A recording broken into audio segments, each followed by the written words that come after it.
Okay, realtor friends, are you ready to learn how to establish warmth in your buyer consultation?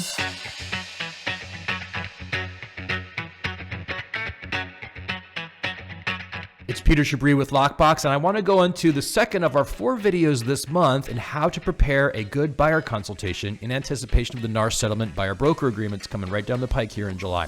So let's get right to it. In our last video, we talked about the importance of earning trust, and that's what this entire process is about.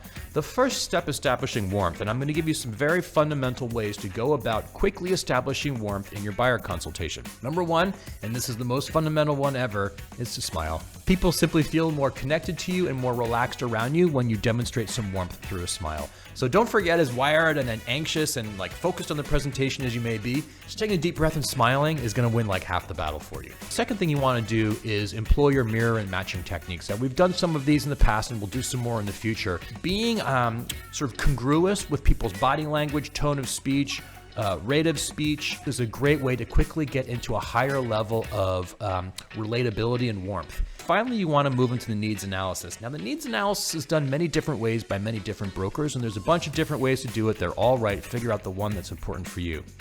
What matters is how you do the needs analysis. When somebody tells you something that's really important to them about the house that they're looking for, their next home, it's really important that you do what's called the 3 deep technique. And that is when you ask something, you ask follow-up, deeper questions about that to really get to what the emotional driver or pain point is. And so typically those 3 questions are, what's important to you about that?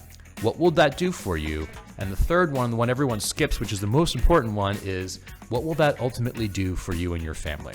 It may seem cumbersome, and yet when you do that, you actually get down to the emotional core and the pain point and what's really important to your client about their new home. And when you reach that point, that's when you start to empathize with them. That's where you make that connection and ultimately where you demonstrate warmth and move towards earning trust. I'll give an example. We had a client on our sales team, an agent on our sales team, and it was an inbound transferee, and the transferee was looking for a swimming pool in the backyard.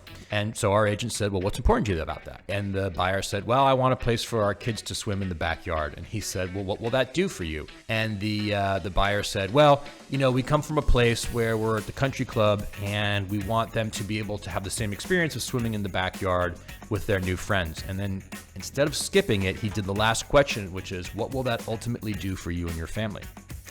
The buyer paused for a second and said, well, actually, my husband lost his job. We belong to a country club. We're moving to Cincinnati because that's where we could find our next job.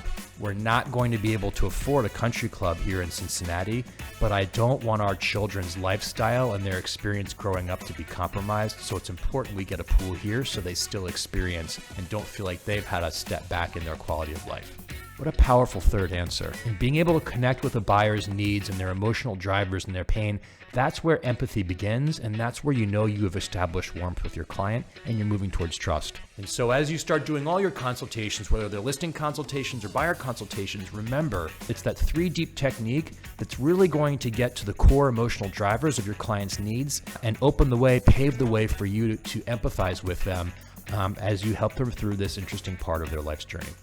So that's a scoop. Stick around next week. We're going to talk about a little bit more about trust and move into competence. I'll see you soon.